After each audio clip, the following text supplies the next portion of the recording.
All right. Hello, everyone. Welcome to another Ask a Maker Educator. I am Danny from Maker Ed, and I'm super excited to be here this week with the amazing Maker Educator, author, overall super interesting, great person, Christa Flores. She is coming to us live from Atlanta, Georgia. Christa, I'm going to turn it over to you to tell us a little bit about yourself and say hello to the people out there. Wow, you already said more than I would even say about myself. That was very sweet. Thank you. Yes, I'm here because I've been a major fan of Maker Ed for as long as they've been in existence. I believe that we were born the same year, right? 2013. Right. Yeah, so this was my first Maker Fair. This is when I met Maker Fair crowd. And I had just been starting to redesign my curriculum. I'm a science teacher. I've been teaching science for 15 years.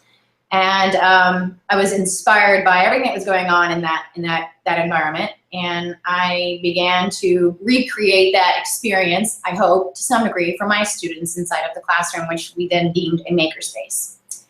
Do you want to jump in with a more formal kind of question, or? Well, sure. So I know this. I know that you come from a background as a practicing scientist.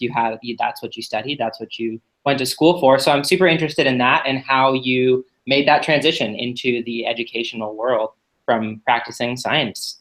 That's okay. So I love this question, and thank you for bringing it up, because it's one of those things that you don't really think about until you're much older. How you got to where you were, and then all the puzzle pieces, they start to tell sort of an interesting story. But even as like a little kid, I did these strange habits of taking notes on things and observing and recording everything. And you probably know that quote by Adam Savage, it's just screwing around unless you write it down. It's not science. And so I kind of started my life off as a scientist, even though the data that I was collecting was kind of useless. For instance, I used to record license plate numbers of cars as they were passing on road trips, just in case. There was no cross data to make it even useful, but it was a weird habit. But then that segued into really loving science as a subject in school, and taking a lot of science courses during high school. And then I discovered anthropology and primatology by the time I got to college. And so that's when I really understood that there was a field that I could partake in and ask questions in and be a part of as a real scientist. It wasn't school. Everyone knows school is fake, right? All through high school. So by the time I got to college, it felt real. I could start asking real questions.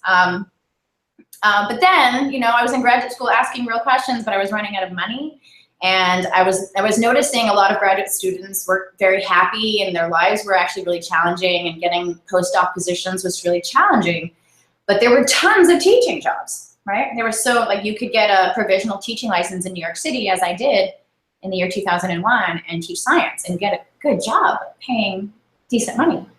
So I became a science teacher, and this was a huge, perfect fit for me because I was a curious person, and I could widen the net of my curiosity as a science teacher, because you have to teach general science as a middle school teacher. You have to teach physical science, earth science, you call it. But I had a strong biology background, and that's kind of what I think leveraged me into that world, because I knew how to ask questions and I was curious, and I came in with the mindset and the habits already, right? Those weird habits as a kid of a scientist. I came in with that, and then I just had to build my knowledge.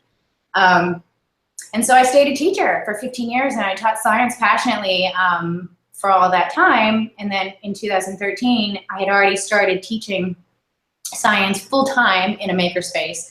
And that was a total fluke. Like, it wasn't even supposed to happen. We just didn't have another science lab for me to teach science in. Mm-hmm. So I took over a space which evolved over 5 years into being a proper middle school makerspace.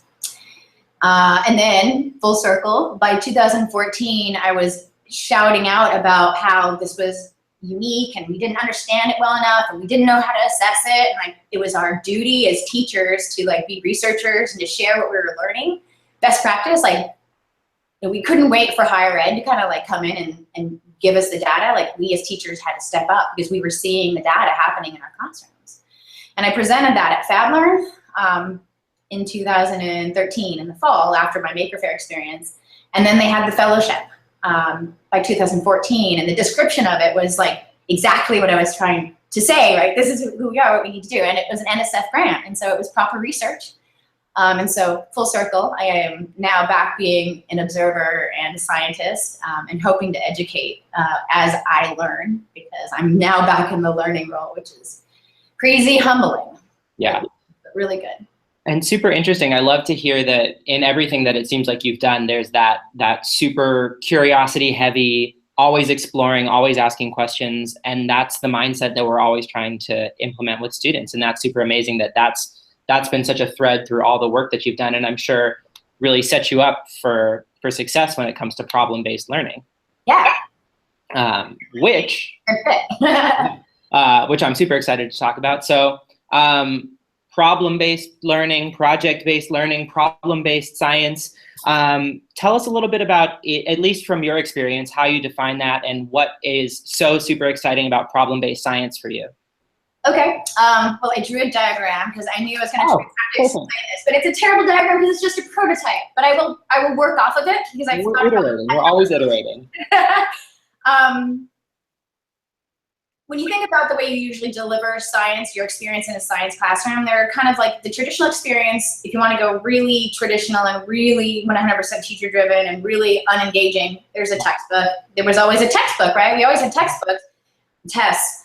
The more engaging step up from that would be labs, and labs are 100% teacher driven. And then the next step up for that is a project.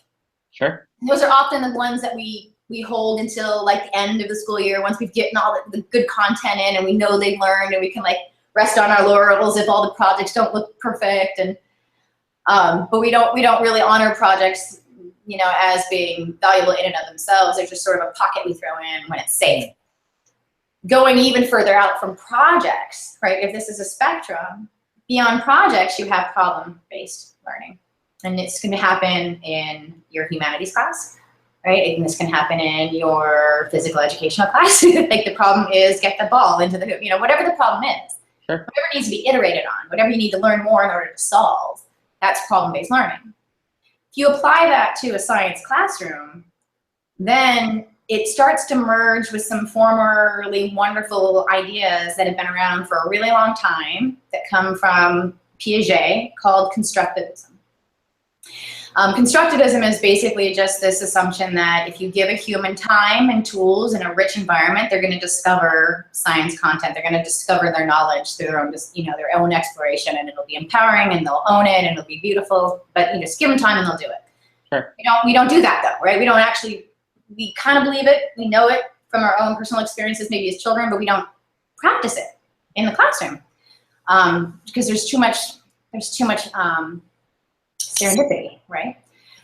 So problems are very open-ended, and when you think about how much you can be involved in child experience and learning through problem, you don't want to be 100% teacher-driven because that defeats the point. So you can range in terms of your direction from like 75 all the way down to 5. It depends on the learner and how much their needs are in that moment. Mm-hmm. So it's the most exciting approach, I believe, because I've never encountered anything that was as differentiated in my life. You know, we always are claiming to want differentiation. This is not just differentiation that appeals to what a kid is curious about, which is at minimum what we should be asking in a classroom, right? What are you curious about? What do you want to learn? And then below that, they're a whole human. Like they have a gender, they have an identity that's rich, that's coming from all these different places that can also come to the table when they problem solve. So it's very, very differentiated. It builds off of constructivism. And if we have time, we can talk about how it's also a beautiful example of constructionism. We'll get to that actually in a second. So the hierarchy is problems. What I like about problems is that problems lead to inquiry. Mm-hmm. And invention. And so if you use the problem approach, then you can get traditional sort of inquiry-based science coming out, or you can get invention coming out. And both of those are just super creative and very empowering for students to engage and practice in. But if you're looking at, if you're using either one of them, they're both going to cycle back and have kids modeling as well. Mm-hmm. So, and I talk about sort of the tools in a classroom that we use that are the most hands-on, that support constructionism the most. It's modeling, build a heart, right? It's invention, put together a robot that will do this X amount of thing, or it's inquiry, really basic inquiry, you know, like what will happen if, Right. Do this. Can I make something that will solve this problem? Yeah. Three of those natures. So if you start with problems, it goes towards inquiry, it goes towards invention, it goes towards modeling. The three things that I think are merging constructivism, constructionism, and all that stuff that we believe is true, all in one neat package. Except that it's not neat. It's not neat at all. Yeah, I was about to say, just, all tied up so easily. But you're right. I mean, it is an awesome whole package, but it's not neat, and it can certainly present challenges, or not everyone might have as clear of a picture as you as what that looks like in action. So I'm wondering, do you have a story or an example from your makerspace experience of what that problems leading to inquiry or modeling or invention really looks like in action? Oh my gosh. I mean, I'm sure you have a million.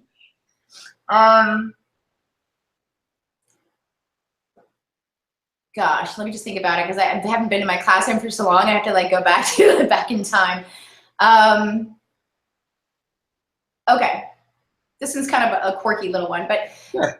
The fifth graders get a spring hard problem every year. So we build up their skill set, we build up their resume, we build up their confidence, and then we give them kind of a pretty challenging problem. Challenging in that I don't know the solution. Mm-hmm. So I can't even really help them a lot of the time. They really have to own up to the responsibility of the problem. Yeah. But the rules are simple. They're not unfair, and so they can take it in whatever direction they want. And they had been assigned a staff person on campus to work with and find a need in their environment, and then design something to help address the need. Right. And she was, the person they were collaborating with happened to be the front desk staff person that would greet everybody in the morning, and when kids would be late, she would have to sign them in and give them a little late pass. The late passes were basically a sheet of paper that has to be chopped up, every single little tiny late pass. And so they're just like, wow, that's a big waste of your time. So they decided to design a late pass that was actually a sticker that came off of a roll, like a dispenser that they had to design and build. I mean, it's a box.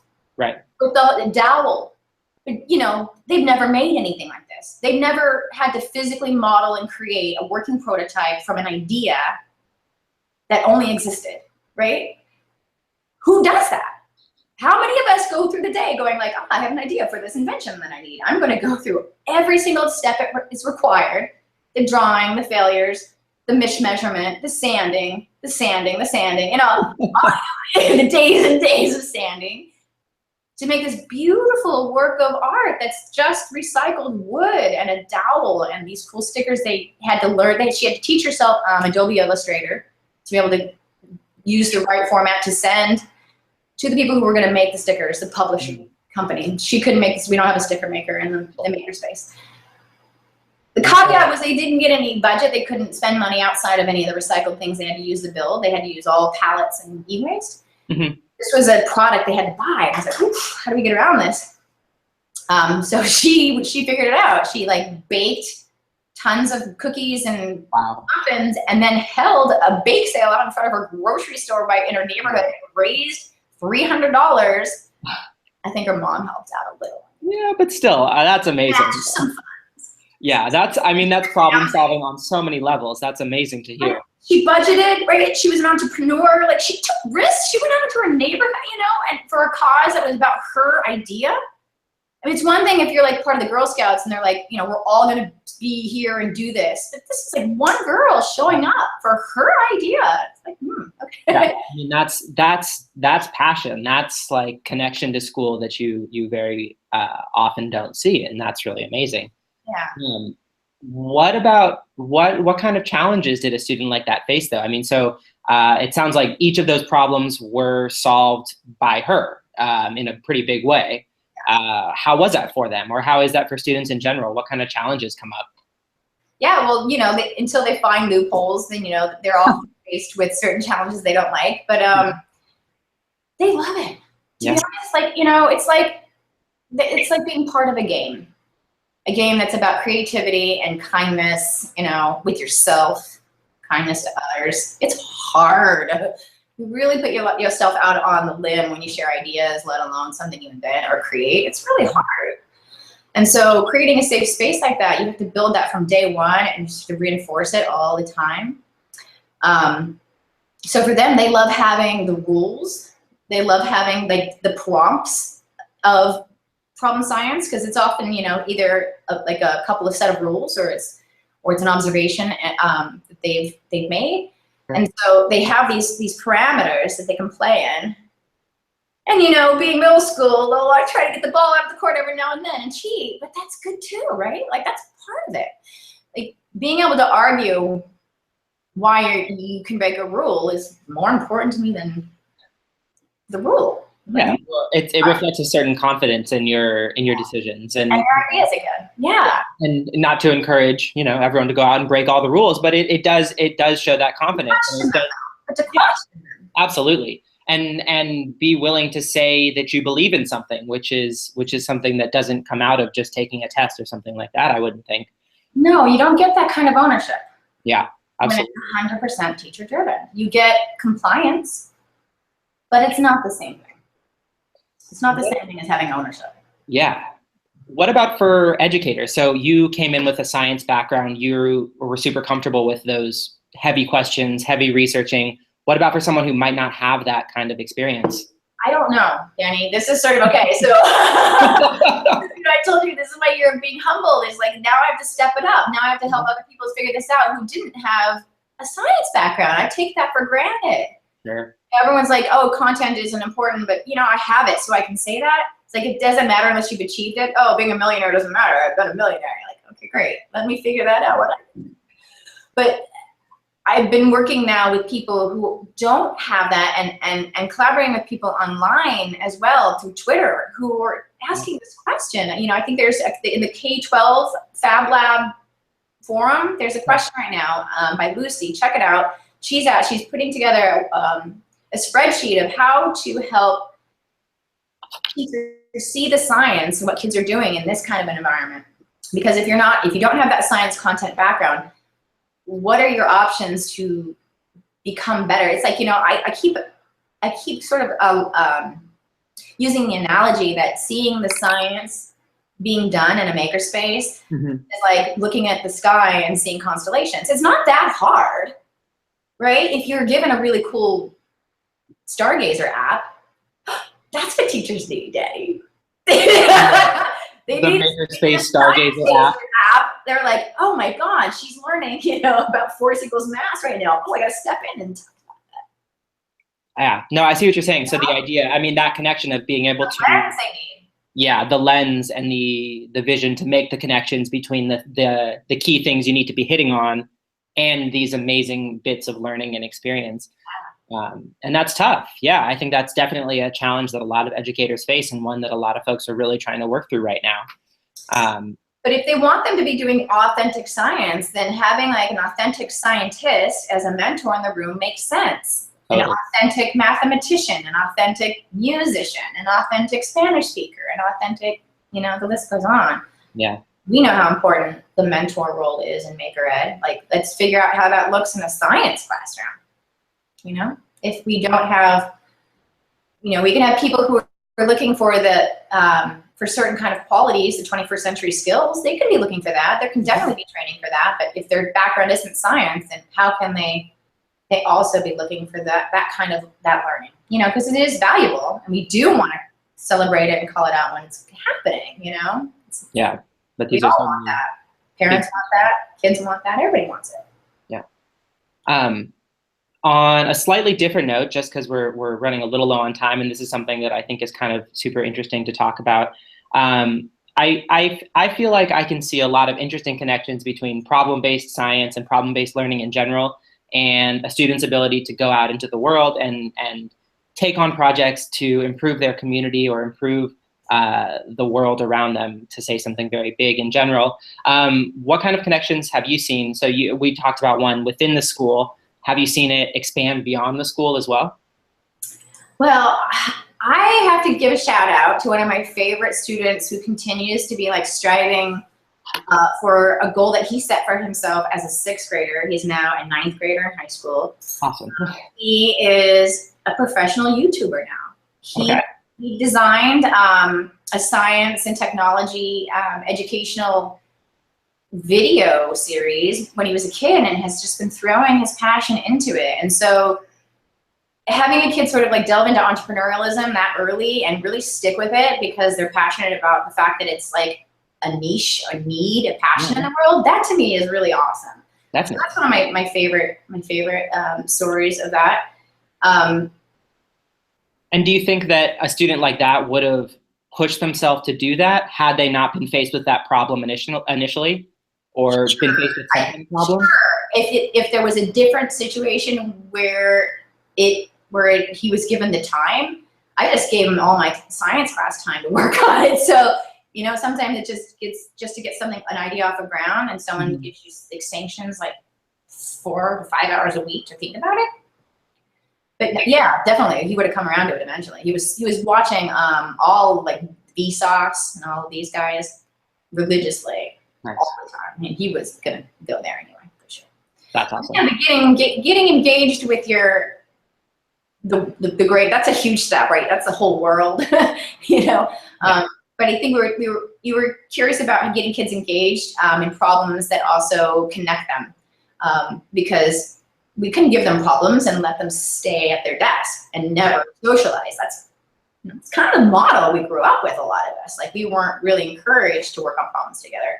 Sure. And so in this work, constructivism has this element, it's very social, right? It's very social. And it could be watching this guy technicalities videos and learning from this human being, but we're using technology. I'm talking to you right now, we're being social, but there's hardware. And so I think that they're getting connected to the greater world around them, but they're also connecting to other human beings who are their age, right? Just like reaching out because someone sits next to them knows more about something and they need some advice. So it's a really awesome way to get kids outside of their own learning. Awesome. Yeah, definitely.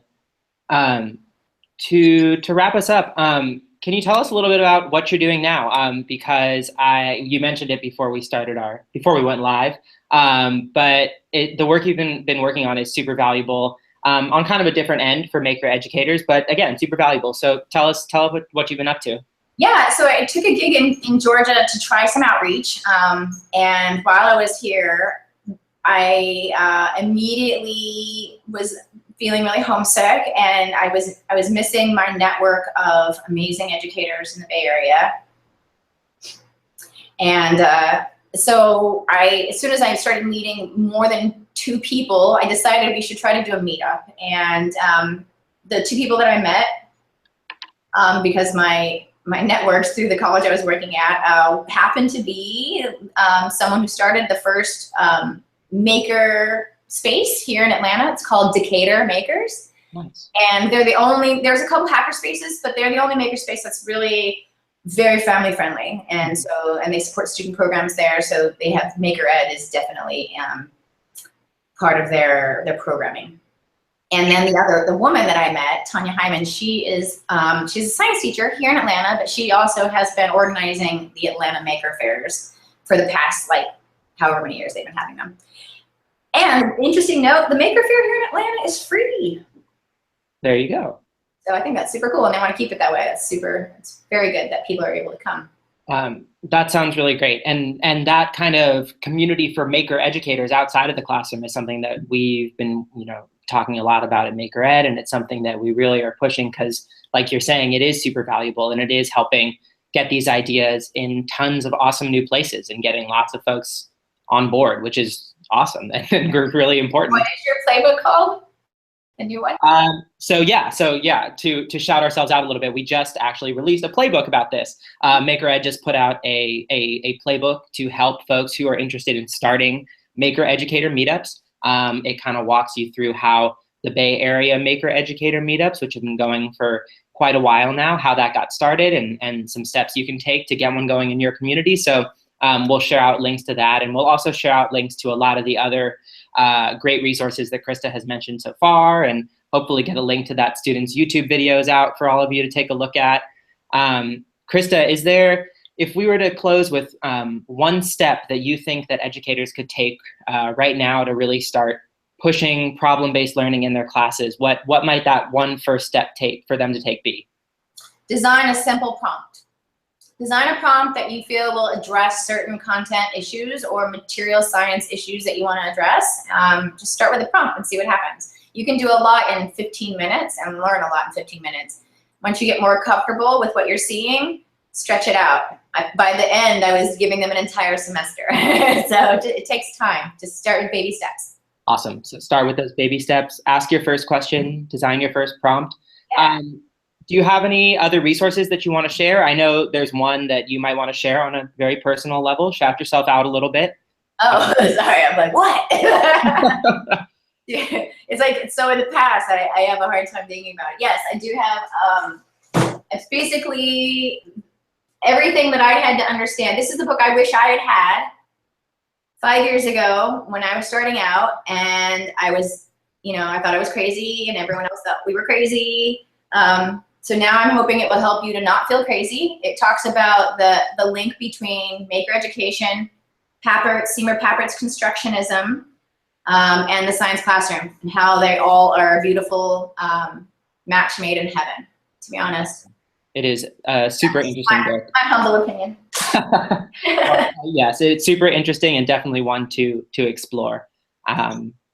Awesome. Well, this has been super fun. Thank you so much, Christa, for joining us and sharing all of your knowledge and asking some really great big questions.